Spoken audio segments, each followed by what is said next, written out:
Hello everyone, welcome back to my channel. ഇന്ന് നമ്മൾ ഉണ്ടാക്കാൻ പോകുന്നത് ടേസ്റ്റി ആയിട്ടുള്ള ഒരു കൂൺ റോസ്റ്റ് ആണ്. ശരിക്കും ബീഫ് റോസ്റ്റ് നമ്മൾ എങ്ങനെ വീട്ടിൽ ഉണ്ടാക്കുന്ന അതേ ഒരു ടേസ്റ്റ് ആണ്. നമുക്ക് എങ്ങനെ ഉണ്ടാക്കുന്നതെന്ന് കാണാം. ഇവിടെ ഞാൻ കൂൺ ഒരു 400 ഗ്രാം എടുത്തിട്ടുണ്ട്. ഇതിനെ കട്ട് ചെയ്ത് വെക്കാം. അടുത്തതായിട്ട് ഒരു പാൻ വെച്ചിട്ടുണ്ട്. അതിലേക്ക് ഒരു 2 ടേബിൾ സ്പൂൺ കോക്കനട്ട് ഓയിൽ ഒഴിച്ചു കൊടുക്കുക.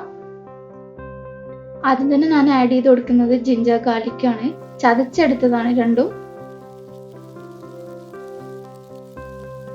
അത് നമുക്കൊന്ന് ചെറുതായി വഴറ്റിയെടുക്കാം.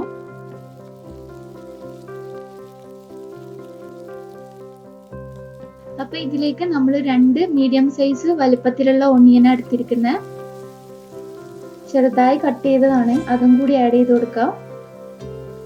ഇനി നമുക്ക് നന്നായിട്ടൊന്ന് മിക്സ് ചെയ്ത് കൊടുക്കാം.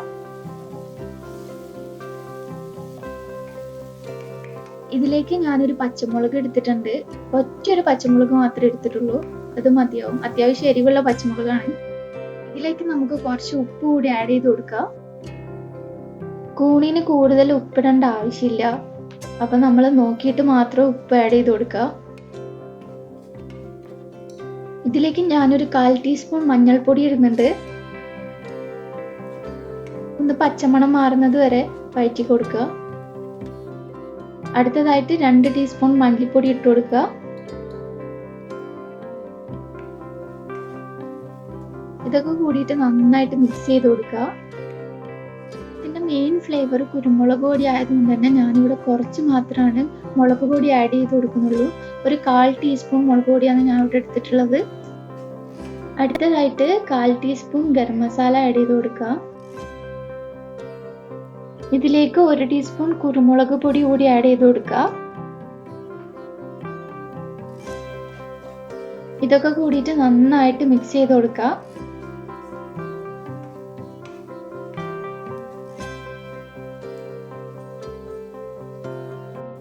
അടുത്തതായിട്ട് നമ്മൾ നേരത്തെ കട്ട് ചെയ്ത് വെച്ച മഷ്റൂംസ് ആഡ് ചെയ്ത് കൊടുക്കുകയാണ്.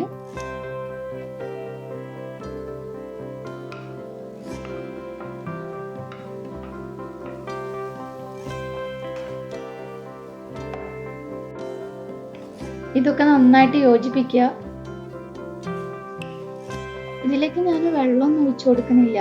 കാരണം എന്താ വെച്ച് കഴിഞ്ഞാൽ മഷ്റൂമിൻ്റെ അകത്ത് നിന്ന് ഏകദേശം നല്ല വെള്ളം വരും. നമുക്കിതൊന്ന് അടച്ചു വെച്ചിട്ട് 1 മിനിറ്റ് വേവിക്കാം. ഇതിലേക്ക് കുറച്ച് കറി ലീവ്സ് ആഡ് ചെയ്ത് കൊടുക്കുന്നുണ്ട് ഞാന്.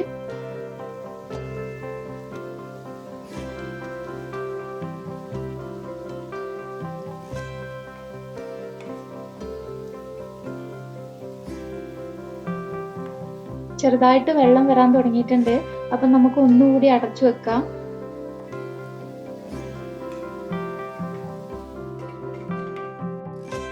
ഏകദേശം 3 മിനിറ്റ് കഴിഞ്ഞിട്ടുണ്ട്. നമ്മളെ മഷ്റൂം റെഡി ആയിട്ടുണ്ട്. ഇവിടെ വെള്ളം ഒഴിക്കാതെ തന്നെ ആവശ്യത്തിനുള്ള വെള്ളം അതിൽ നിന്ന് വന്നിട്ടുണ്ട്.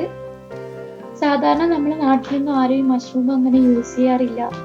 ശരിക്കും പറഞ്ഞു കഴിഞ്ഞാല് മാംസാഹാരത്തിന്റെ ഈക്വൽ ആയിട്ടുള്ള പ്രോട്ടീൻസും വിറ്റാമിൻസും കാൽസ്യം ഒക്കെ ഇത് തരുന്നുണ്ട്.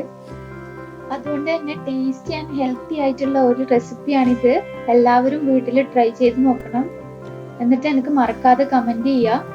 കൂടെ തന്നെ എൻ്റെ ചാനൽ സബ്സ്ക്രൈബ് ചെയ്യുക, സപ്പോർട്ട് ചെയ്യുക. അതുപോലെ തന്നെ ബെല്ലൈക്കൺ ഇനാബിൾ ചെയ്ത് കഴിഞ്ഞാൽ ഞാൻ അയക്കുന്ന വീഡിയോസ് നിങ്ങൾക്ക് നോട്ടിഫിക്കേഷൻ ആയിട്ട് ലഭിക്കുന്നതായിരിക്കും. നിങ്ങളുടെ എല്ലാവരുടെയും കൂടുതൽ സപ്പോർട്ട് പ്രതീക്ഷിക്കുന്നു. Thanks for watching my video. By.